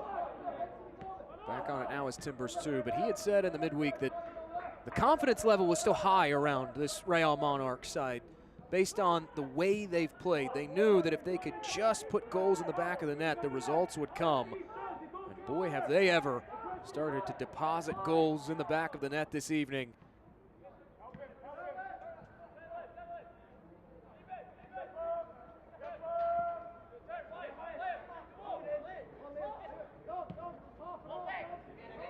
Worked up ahead, here's Wolf again. Already has 2 tonight. Wolf's cross deflected over the bar. A dangerous clearance by Alex Bamford, and it concedes a corner.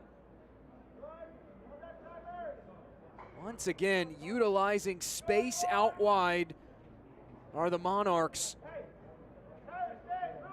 Whipping balls inside and putting significant pressure on this back line of Portland. Now 6 corners earned.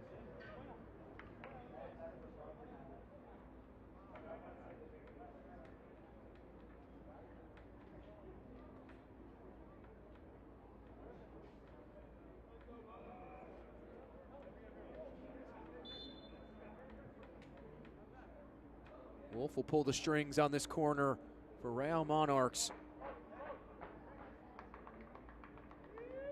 Wolf swings it in, nodded away. And now hacked away further for a clearance. Not far enough though, as Real Monarchs able to pounce on top of it.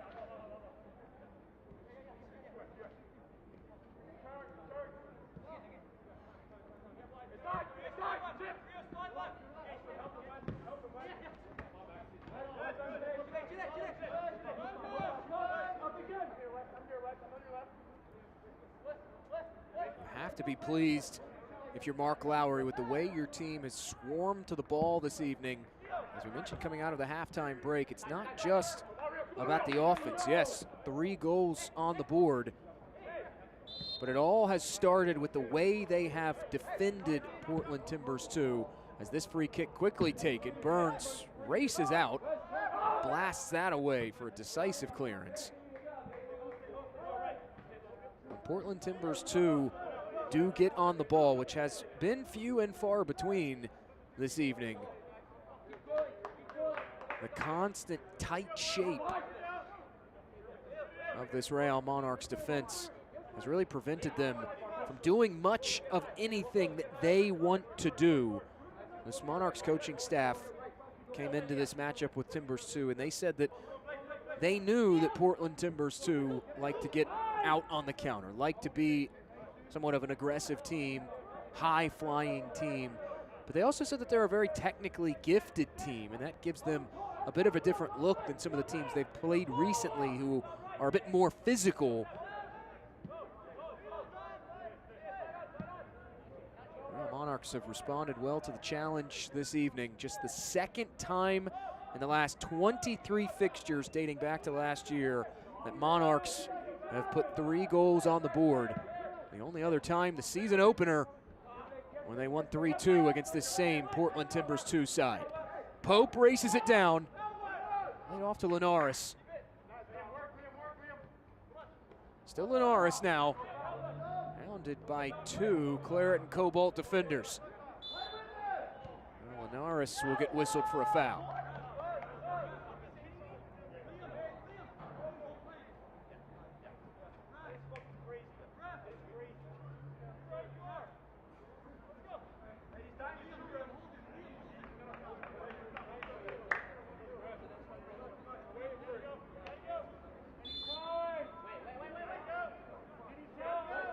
This portion of the match is presented by Intermountain Health, the power of we. The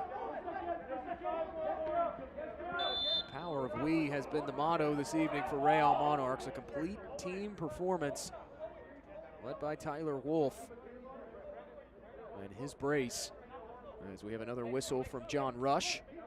Another change set to be made by Portland Timbers 2 as Max Eisenberg will come on for the 7th time this season.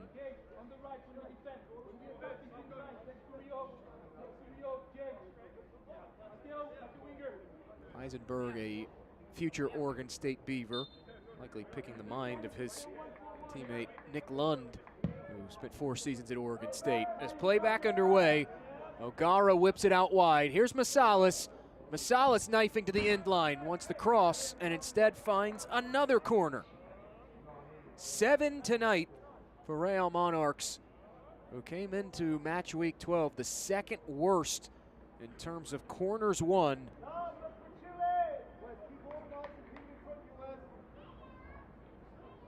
Just the 1 corner, goal 4 on the season, but generating plenty of opportunities off set pieces this evening as Wolf will trigger it in once more. Wolf swings it in, nodded toward goal, skipping wide and out.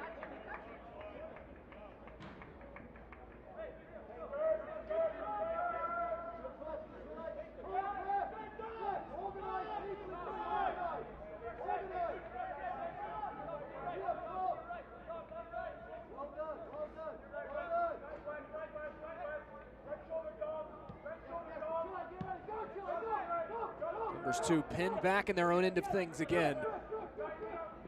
As much emphasis has been put defensively on stymieing the countering ability of this Portland Timbers 2 team. Credit where credit is due. The high press has been effective tonight for Real Monarchs. Guerra whips this out wide. Too much behind it, out of the reach of Mateo Bunbury. Change of possession will occur via the throw in.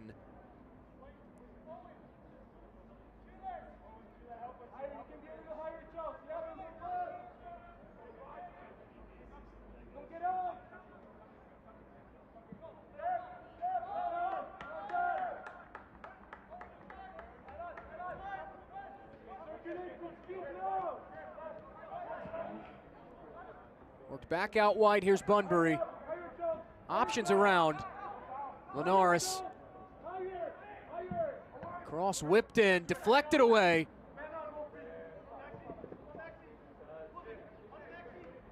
Wolf looking for a release, won't find it, out for a Timbers2 throw.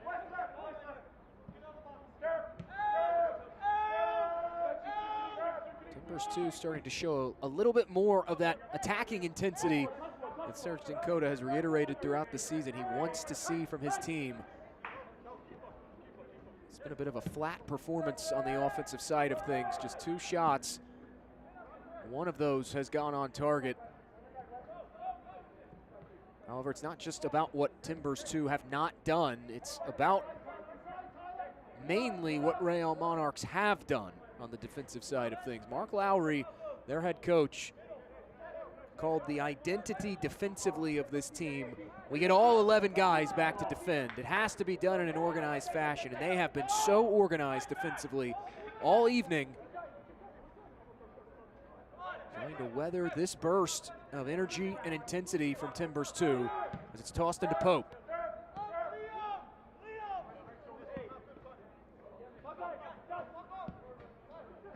Johnston going to turn it upfield, whipped ahead, deflected away, hit off the volley. Oh, what a goal. Mateo Bunbury gets Timbers2 on the board.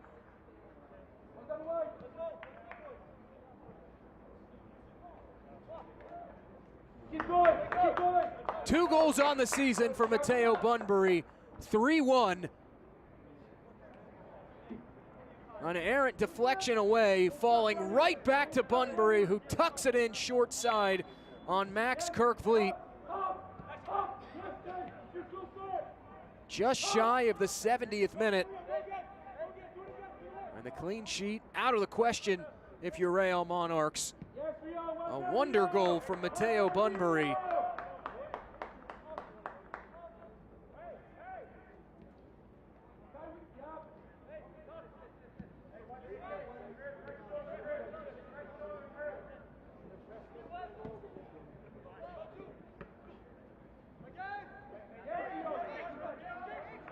Rivaldo taken down. John Rush plays the advantage.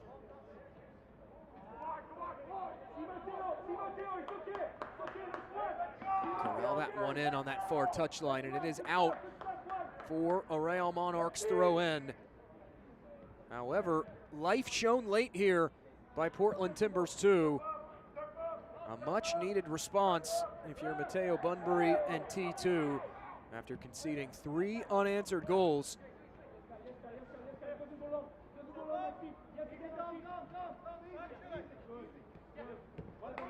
O'Gara helps it along. Here's Wolf, son of former Austin FC head coach Josh Wolf.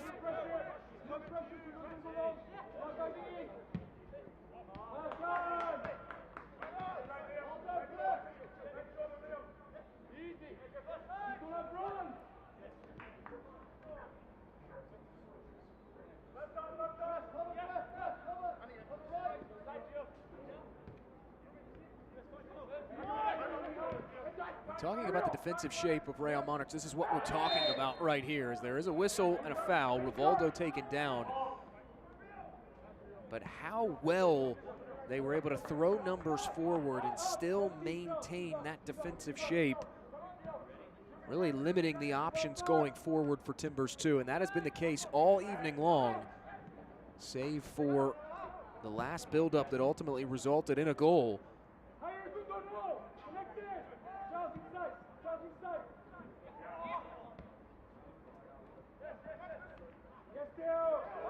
Challenge applied, 1 back. Here's Bunbury again. Tries to have a go on that left foot and couldn't get a shot off. The addition of Mateo Bunbury in this second half has breathed new life into the Portland Timbers2 attack.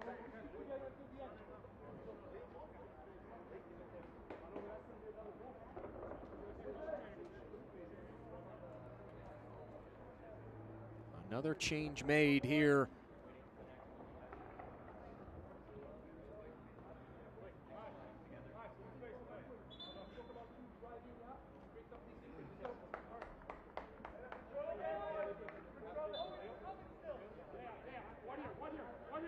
Ousmane Touré will come on as Jesus Barea exits. Touré, the former FC Cincinnati 2-man, on the pitch for the 6th time this season, signed back in April of this year. Defender goes to ground, well-timed challenge, and now behind the play, a hard collision, and a yellow comes out of the pocket of John Rush.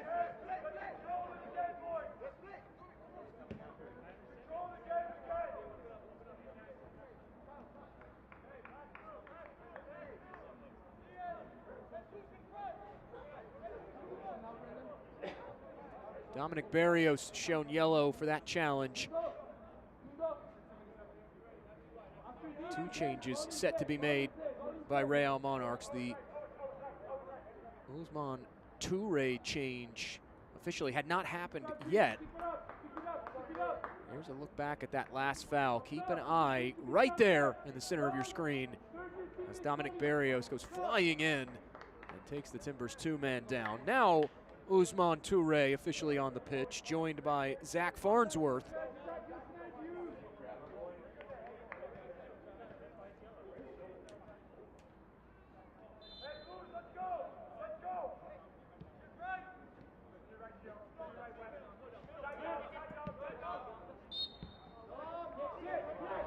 Another whistle will bring a stoppage to this.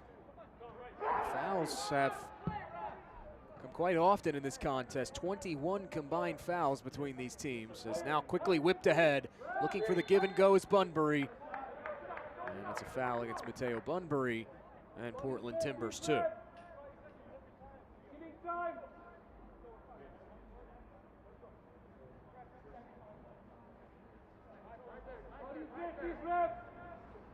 Drop, you don't play through. Yes, then if you go backward, going forward. Make forward, make forward. Get up, get up.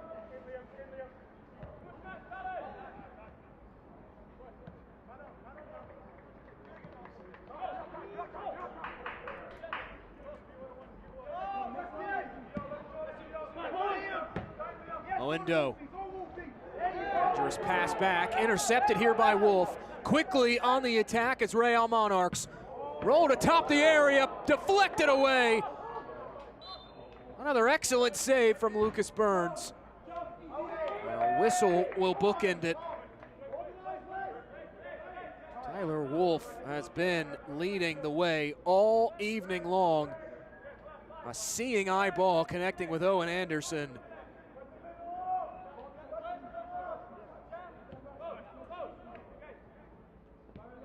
Wolf completing 90% of his passes this evening. 5 shots, has a brace as well. A man of the match-esque performance this evening for Tyler Wolf.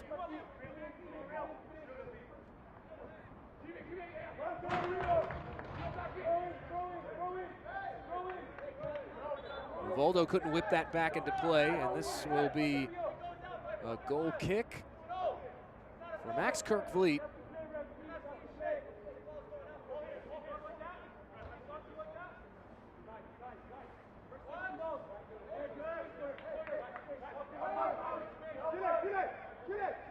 And now no, it will not be a goal kick for Max Kirkvliet. It will be a throw in deep in their own defensive third for Real Monarchs.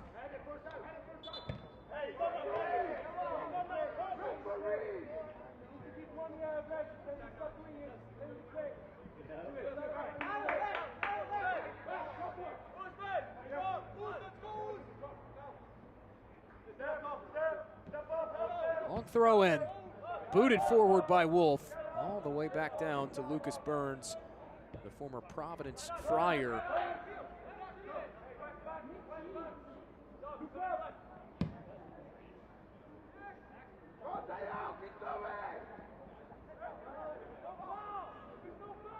Farnsworth battling with Bunbury. Out for a goal kick.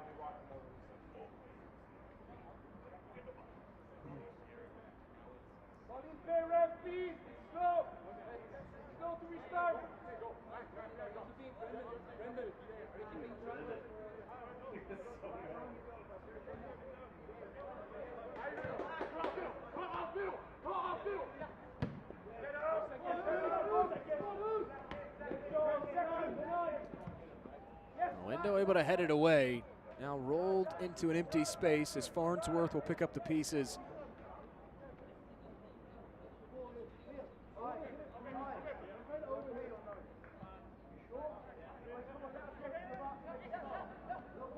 Up ahead, wanting Toure. Instead intercepted on the move now is Timbers2. Monarchs lost track of it, had cut back to the inside. And Kirk Vliet is there to take over possession for Real Monarchs.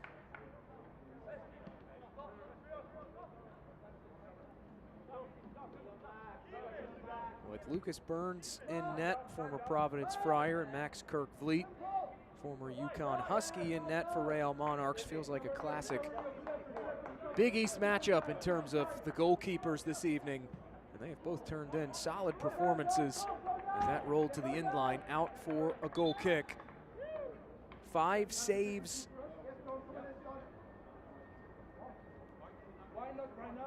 There will be one more change as Izzy Amparo comes in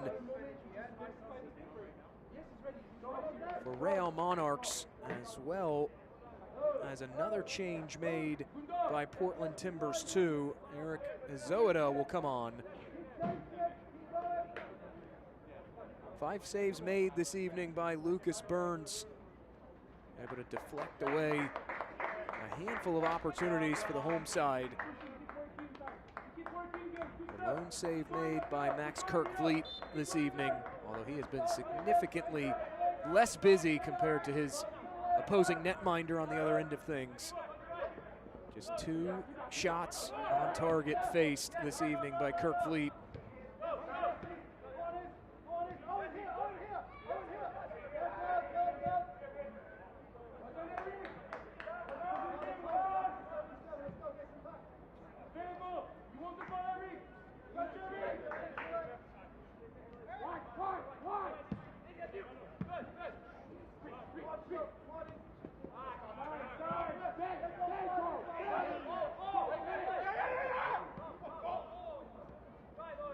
Back on it now, here's Anderson.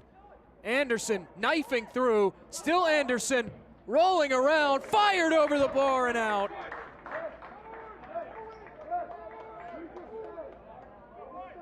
A promising build-up off the counterattack. Anderson just slipping his way through defenders, and Antonio Riquelme firing it high over the bar.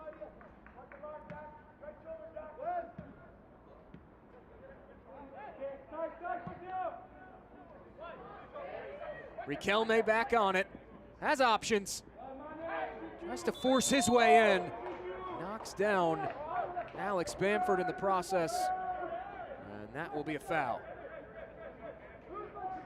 This portion of the match is presented by America First, the official credit union of Real Salt Lake. America First has game-changing solutions for every financial need, so join the winning team today at americafirst.com. Blasted away for a Monarchs clearance. Moved all the way ahead. This is Toure battling on the outside with Oendo.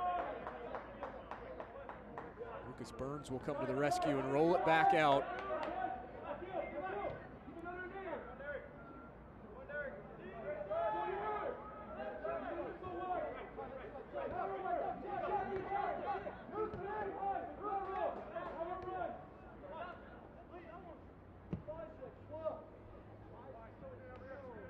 Swung out wide, out of the reach of Zoida, and out for another Real Monarchs throw in. Timbers2 haven't had as much success this evening utilizing those switching balls like we've seen from Real Monarchs.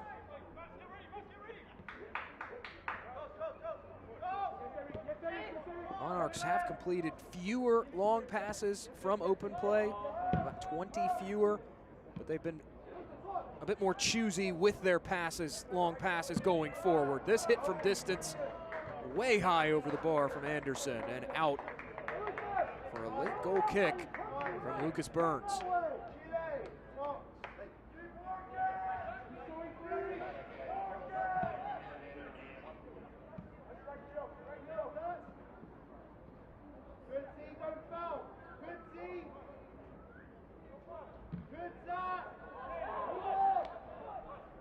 Timbers 2 earn another throw in.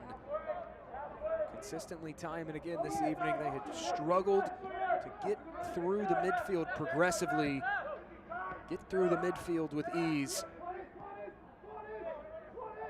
So much time spent back either defending or trying to find options going forward.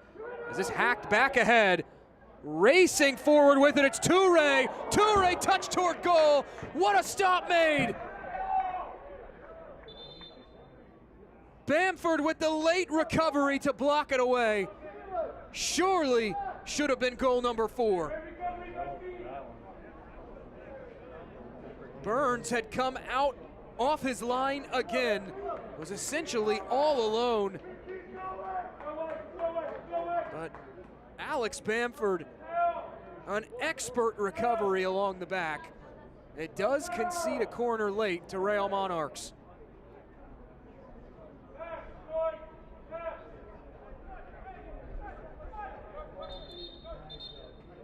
In the process, Ousmane Toure shown yellow.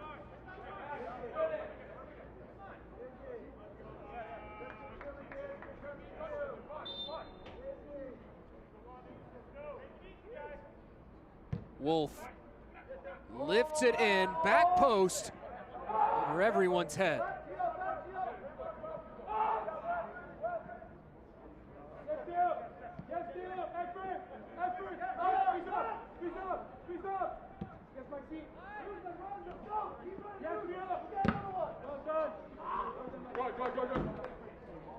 Out across the touchline, it goes for a Real Monarchs throw.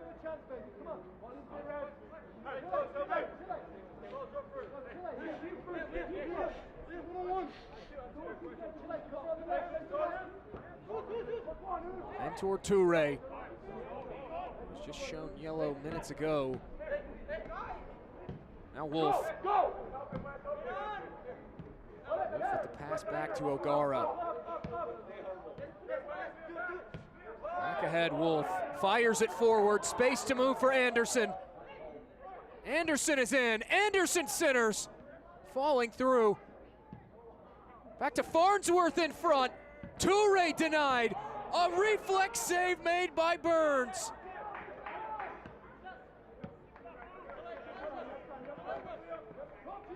A flurry of opportunities late for Real Monarchs to tack on their 4th. Not to be had.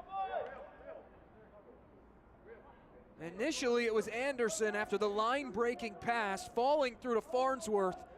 His shot trickling toward goal, deflected away. Right in front was Anderson on the doorstep, stonewalled by Lucas Burns.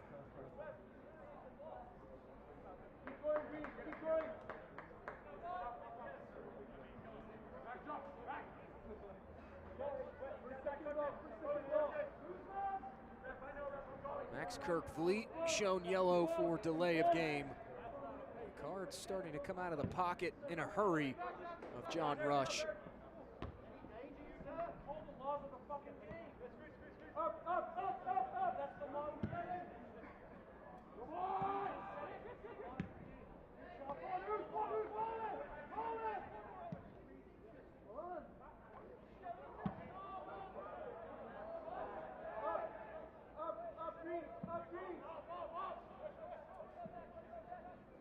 It's been a physical affair this evening. 24 combined fouls between these teams, 5 bookings, including 3 against Real Monarchs, who have a goal clearance.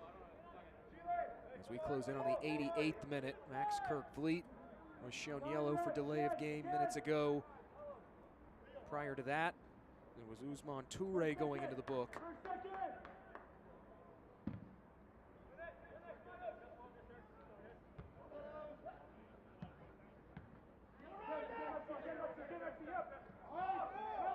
Struggling with the clearance now is Real Monarchs. Eisenberg will watch it sail out, quickly tosses it in. Out of the reach of Rayo Rivaldo. That's another throw in for Timbers 2.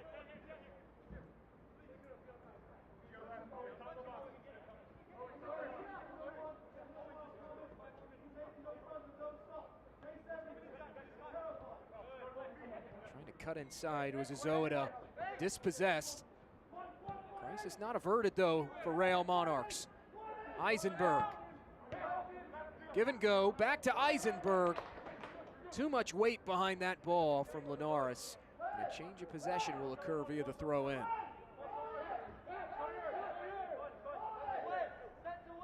Sergeant Coda there at the bottom of your screen, Timbers2 head coach. Has been on his feet all evening long, shouting out orders to his young Timbers2 side who have a throw in. In fact, both of these coaching staffs have been very vocal this evening, two very voluble head coaches. Long throw inside the area, back pass to Linares. Linares across the face of goal, but the flag is up.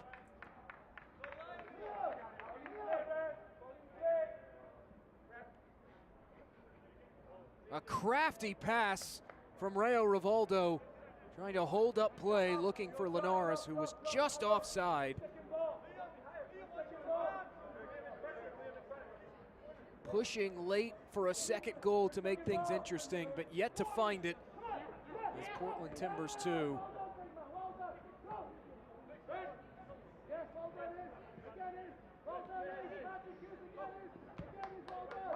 Since that 70th minute, north of 100 touches for Portland Timbers 2. They have really flipped the switch late. Now this long pass lifted ahead. Rivaldo rolled toward goal, and it just rolls wide.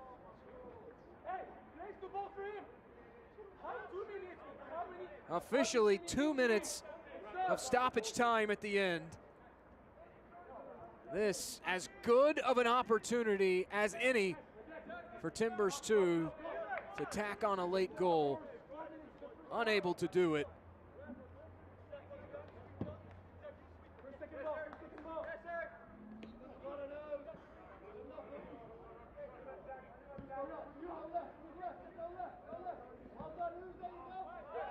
Burns tries to lift it away from danger.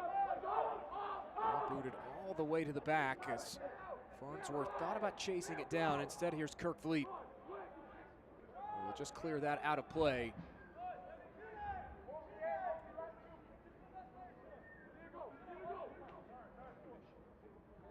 An impressive performance for the first 70 to 75 minutes for this Real Monarchs side. There is a whistle for a free kick.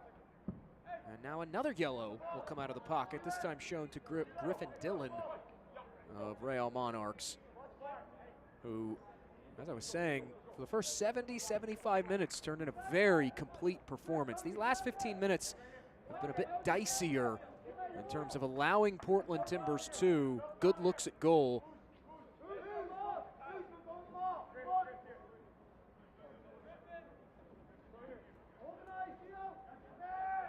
Three free kick goals this season for Portland Timbers 2. As Eric Zoida stands over top of it. Linares curls it, back stick into a crowd, nodded away, now nodded down. Still not clear, and finally is clear. Breaking out, here's Toure. Toure all alone. It's Ousmane Toure!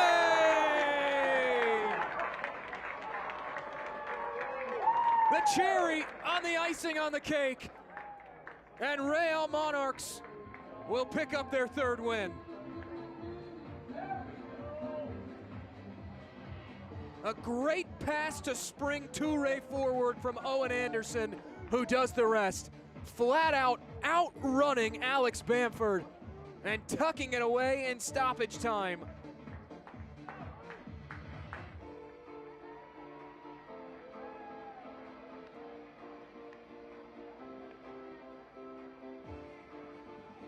Toure has been an ultimate contributor this year, a team-high 3 assists, and now gets his first goal of 2025.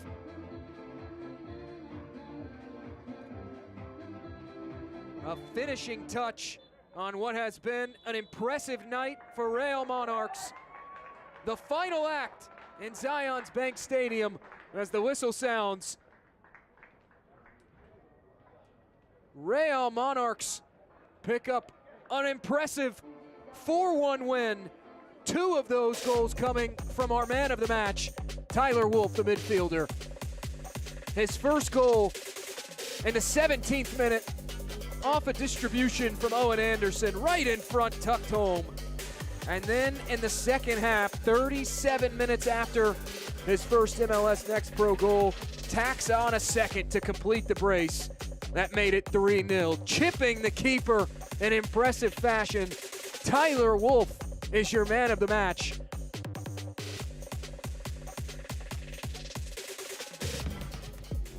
What a night for Real Monarchs, who pick up their 3rd win of 2025.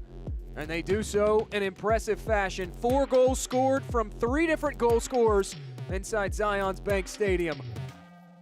For our entire MLS Next Pro broadcast team, I'm Jake Griffith saying so long from Harriman, Utah. Once again, our final score, 4-1 in favor of Real Monarchs. Don't forget, you can watch MLS Next Pro all season long at MLS Season Pass on Apple TV and MLSNextPro.com. Good night from Zions Bank Stadium. This copyrighted broadcast of Major League Soccer may not be retransmitted, reproduced, or rebroadcast without the express written consent of Major League Soccer.